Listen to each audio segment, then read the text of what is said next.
Tim Pool warns of economic impact from generational shift. It was a tweet that I put out over the weekend that I noticed already, and many of you are going to start noticing more and more, and that is there seems to be fewer and fewer people. Gen Alpha is tiny. I've talked about it before. Boomers and silent generation are reaching what's called the mortality cliff. This is where they reach the age of about 70. So Donald Trump is an older boomer, and he's 78 years old? This is the average age of mortality for an American male. This means as boomers start entering this point in their life from about 75 and upwards, death starts rapidly increasing. It is an exponential growth curve. We call that the mortality cliff. These individuals are already retired, so we're not noticing it too much right now because it's not like these people are working big jobs for the most part, but they are dying. And this means less customers, less viewers, less sales. People who are retired still need industry. But the mortality cliff means, I believe there's maybe around 60 million boomers left, 20 million silent. Within the next several years, you are going to start to notice your business isn't selling as much anymore. Your YouTube videos aren't getting the same amount of views anymore. And there are a combination of factors outside of the mortality cliff that cause this. But I had put out a tweet because I was having a discussion with people, and I mentioned this. I said, guys, we're already noticing it. Now, there's dead internet theory, fears that USAID was propping up this false image. And I know it's conspiratorial, so I will only entertain the possibility while putting on the caveat, probably not. Probably not. But I do believe there is a probability that USAID, maybe not as part of some grand conspiracy, but was creating a mirage of population through sock puppet accounts. Now, let me slow down. I am not saying that USAID was tasked with intentionally, as the people in the department, to make fake accounts and run these things. No, what I'm saying is USAID was sending large amounts of money to various countries, to various NGOs and special interests. Many of those interests wanted to create perception of popularity, creating a bubble. It is interesting to me, and it very well may be a spurious correlation, that when USAID crumbles, we begin to notice the rapid decline before our eyes. Could it be that following the financial crisis, the rapid decline in reproduction that we saw is finally coming to a head some 18 years later? There are no young people to take jobs, resulting in people starting to notice. People aren't buying products anymore. The economy is slowing down. But what if not just USAID, but other systems were propping up social content to make people feel like the economy was growing digitally? And now that that system is shut down, not the only one, people are starting to notice, hey, what's going on? Across the board, people are noticing social media is on the decline. Now, some say it's just summer. This is not normal. It may be decentralization, an expansion of new content and new platforms across the board. I don't think that explains everything. I think the reality is there is no new generation to replace us. So take a look at this. It's funny. This news outlet wrote a story about me. They like to write about my tweets, but the tweet that I wrote did, in fact, get a lot of attention. And it was kind of a shower thought, as it were, as I was having a conversation with 3.5 million views. I tweeted, every year you will notice it more and more. There are less people, less workers, less businesses, less viewers, less sales. As boomers and silents die, there is no one to replace them in Gen Alpha. The death cliff is about 10 years away, where mortality of older boomers and silents will explode, and then it will get crazy. I think most people are taking this for granted. And I believe it's possible that there were systems set up to obfuscate this. Why? Because people didn't want to lose power. Because people didn't want their stocks to decline. Because people didn't want an economic crisis. Perception is reality. So, I don't exactly know what's going on, nor will I tell you I have evidence of any of this, but I will say this. It appears to me a possibility exists that following the economic crisis, we saw a fertility crash. This was reported on extensively in 07 and 08, that because the market had imploded, what we had seen is that millennials who were in their early 20s were supposed to be entering the workforce, but those entry-level jobs got erased. All of a sudden, What was happening is that Gen Xers in their 30s and late 30s-ish were applying for the same entry-level jobs as millennials. Millennials largely get iced out. A business says, we need an accountant or whatever, and some fresh college grad says, normally I would take this low-level CPA job. Unfortunately, a 35, 38-year-old said, I got laid off, I have the experience, and I'm willing to do this because I need to, and I have a family. These businesses then started opting for older people at lower tier jobs that should have been taken by millennials. Millennials then didn't have the money to buy property, didn't have the money to buy homes, didn't have the money to buy cars, so they certainly were not having children. This was the age bracket that was supposed to be creating the next generation. They did not. Fertility began to collapse, and many people note all around the world. Well, this was a global financial crisis. Today, fertility is still low, but it makes sense. Fertility is compounding. If you have 80 million people and they each have 2 kids, well, congratulations, you're at replacement, right? What if a generation only produces 40 million babies? If those 40 million babies grow up to be adults and then have each 2 kids, it's still just replacement, meaning that 40 million will beget 40 million, not 80. You will not recover population. Now, of course, we know that fertility is actually lower than 2 and declining. Again, because the problems created by the financial crisis, and to be fair, well before that, have not been abated, only exacerbated. So what I've noticed, you are not seeing the replacement. A business near me, a restaurant, went under, and I was shocked. It was great food, and we ordered them from them all the time. I asked the locals, how is it that this business went under?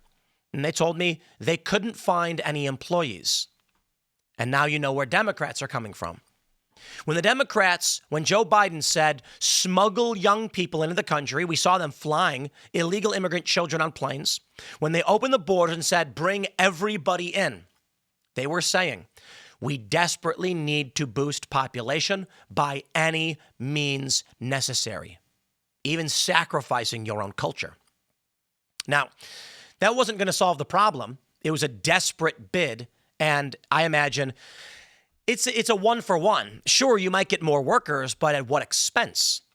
And I think the Democrats knew this. You see, the issue is a developed nation has degrees of skill level. You've got low-skill workers on the low end. You've got mid-tier workers, management, etc. And then you have high-skill workers, executives, CEOs, senior-level management. Opening the border and flooding the country with tens of millions, all that did was flood the lower bracket, creating destabilization economically at the lowest levels. The argument, I suppose, was those who ran businesses were like, at least I'll get to be rich. Basically saying, I'm going to run to the top of the Titanic as the rest of it sinks. You're still not going to survive the long run, but at least you'll survive a little bit longer than everybody else. And thus, I think we're starting to notice it now more and more. Young people aren't appearing for work. This video went viral. I want to show you this video that went viral about a year ago and still pops up from time to time of a young woman who does not understand. And on top of everything we're seeing with generational crisis, it's only going to get worse. There is no alleviating this in the short term, not even through mass illegal immigration. Check this clip out. I cannot stand how the news has been dogging Gen Z and calling them lazy for not wanting to work a 9-to-5 for the rest of their lives. Let me put it in perspective for everybody who's a little confused here, okay? I work 5 days out of the week, 40 hours a week, okay? I do not make enough to live on my own. I would not make enough to pay rent, water, electric, and eat. All by myself. I would not be capable of doing that. 20 years ago, when you were getting started, you could live on your own. Lies. That is a lie. 20 years ago, lady, was the financial crisis, okay? 20 years ago, I was a teenager and I could not afford anything. All of my friends were living with their parents and there were no jobs. Now, why does this young woman believe such a stupid thing? To say outright that this is from a year ago, so she's saying 2004. In 2004, this is a few years before the financial crisis. My friends were working fast food jobs. I was working at the at O'Hare Airport. I could not afford an apartment, and I was sleeping on couches and eventually sleeping in my car. And that's someone who had what is considered to be a good job. 20 years ago, when you first started, you were able to do everything that I am now struggling to do. Lies. I'm going to tell you guys again. I hope there's some Gen Zs out there, and I hope you share this video because this affects you more than anybody else. Millennials, we got you guys. What does that mean? Listen, when I start a business and I need young people to work, Gen Z is there looking for good jobs, and I get my pick of the litter. You guys don't have that because Gen Alpha is microscopic because millennials could not have kids. And this is what these young people like this, they don't realize. I know there's a lot of Gen Z that totally get it. They're shifting conservative. They're moving to rural areas. They're moving to small towns. They're finding churches. They're trying to get back to nature and to tradition to bring back what made this country great. They're recognizing the failings of the liberal economic order. But young women like this go viral because other Gen Zers are like, yeah, man, you millennials 20 years ago could do anything you wanted. All of my friends, I grew up in Chicago, not a poor area. Upper lower class, I might call it. People owned homes, though, and their parents made enough money to own a home. All of my friends lived with their parents, struggled to make ends meet. That was normal. And then the financial crisis happened within a couple years after that. So she's saying in 2004, within 3.5 years, the market imploded and millennials were destitute. We did not have anything that you're claiming we had. Let me add another perspective here. You've been working for 20 years. You have 20 years of working experience behind your belt. You have 20 years of experience in a career that has allowed you to gain raises, to get more money, to profit you in an economy that you created. Millennials did not create this economy. I don't think she understands the difference between millennials, Gen X, and boomers. Now, maybe she's talking about 40 years ago. You could get a job in the 80s. The economy was booming, and you could be a manager at a grocery store and afford a house. This is what these young people do not understand. Yo, lady, I feel ya because millennials were all there in the exact same spot. And to this day, millennials have only just started. I am 39. I am 39 years old. I should have had a kid 20 years ago. 20 years, well, not 20, not at 19, but about 18 years ago.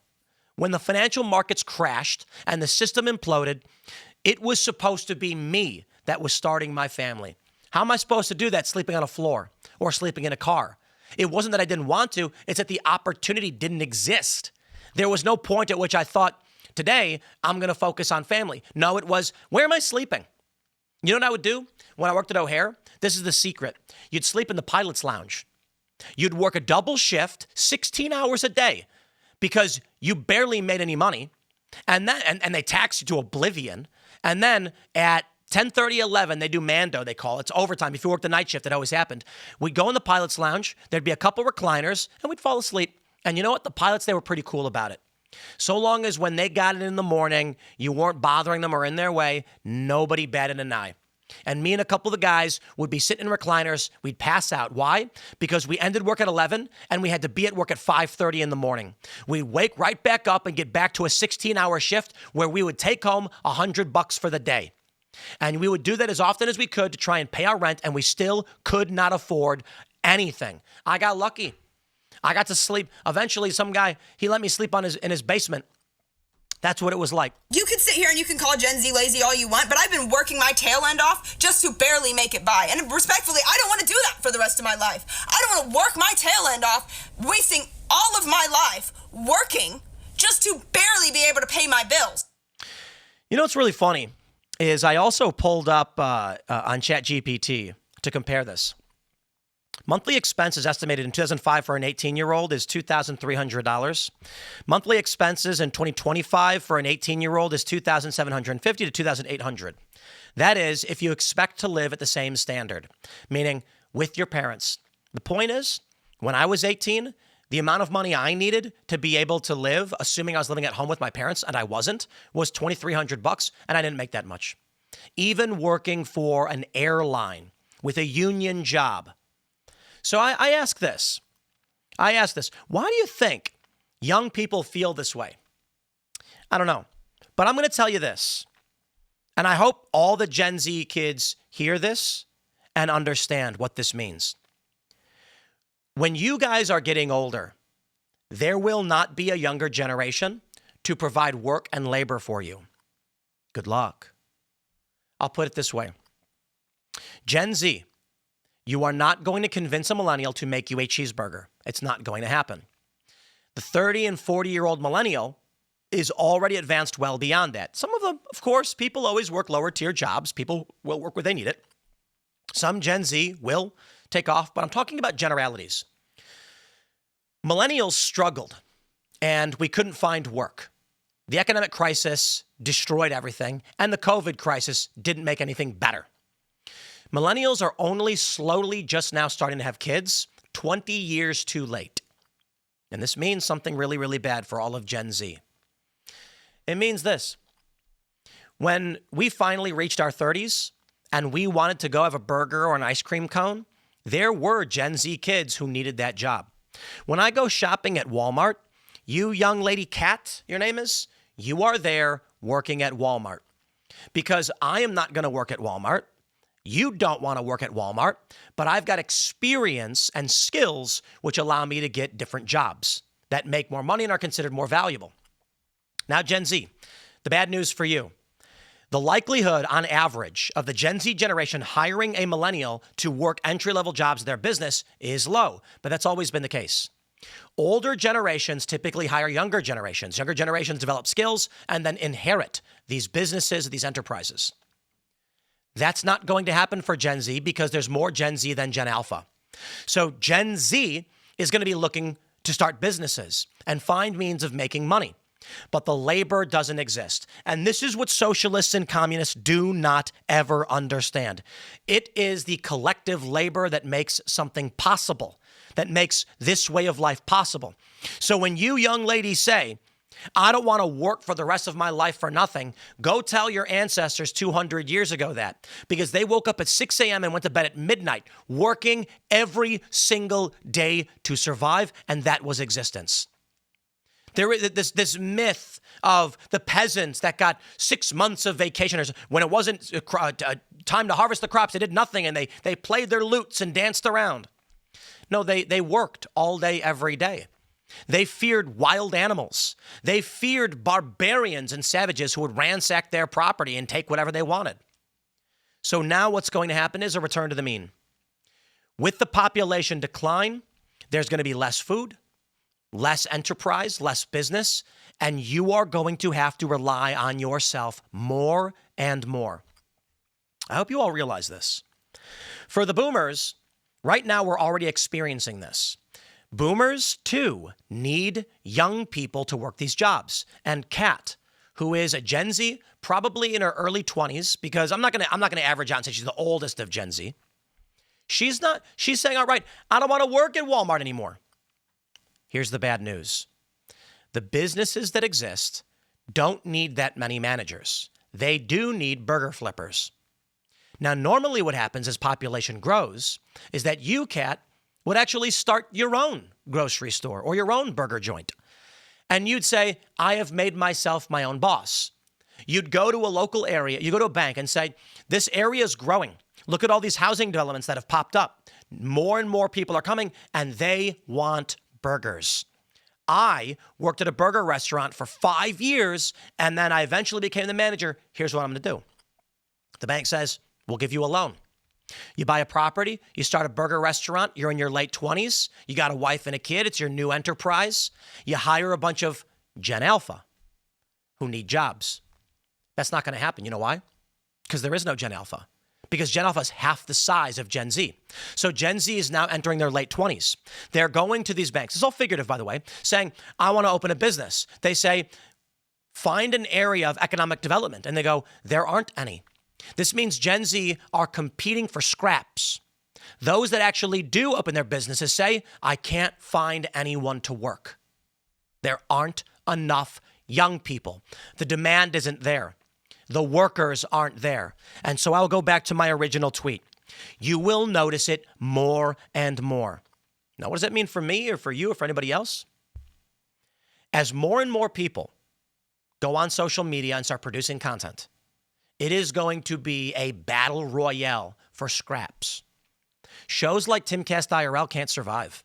Water's World or The Five, these massive production costs, they can't survive. What's likely to happen? The studio that we have for Timcast IRL probably costs a collective $100,000. And we've got 3 or 4 people that really run the core functions and make it operate. Then you've got talent and all of that stuff. I get paid a fraction of what the other big TV stars get paid, and Bill Maher and all these people. They're big contracts because they're grandfathered in, and they get a lot of the older viewers where there's still money. But I'll put it like this. Jesse Waters gets, 3 million viewers? I think, what is it, like 300,000 are in the key demo. 300,000 are below the age of, 49 or younger, 18 to 49. The money demo. The money demo ain't 18 to 49 anymore. The money demo is the geriatrics. It's a much bigger generation. When you combine Gen Xers and Boomers, you got right now, between Boomers, you got 140 million. I would say the best target would be Millennials and Gen X, where you have 160 million people. So that means you're going to want to play songs like Metallica, 90s stuff, where the Millennials heard it as kids and the Gen Xers heard it as young adults. You're going to target them for these products, and you're going to aim away from things that require low-skill labor. I say automation will take over. It's not going to completely, but we are in for a collapse by which most people can't recognize. Every year, you will notice it more and more. There's going to be nobody to make your cheeseburger, bro. And a Gen Xer in their 50s, half of them own homes, they're not going to want to go work at a burger joint. So who's going to make the burger? A robot? Good luck. I'll leave it there. Stay tuned. We got more coming up for you today, and we'll see you on the next segment.